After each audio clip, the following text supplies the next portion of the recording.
はい、コンプレッサー回りました。ちょっと残りの方を電圧の方にも入れていきます。いやー、コンプレッサー動いた。さあどこまで冷えるのか。29度から、さあどれぐらい冷えるのか楽しみですが、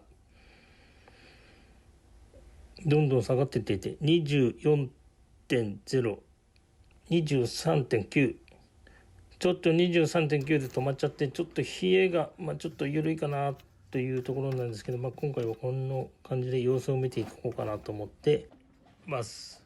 はい。で、今回このエアクリのフィルターも真っ黒になったので、新品の方に取り替えて、動画の方を終了したいなと思います。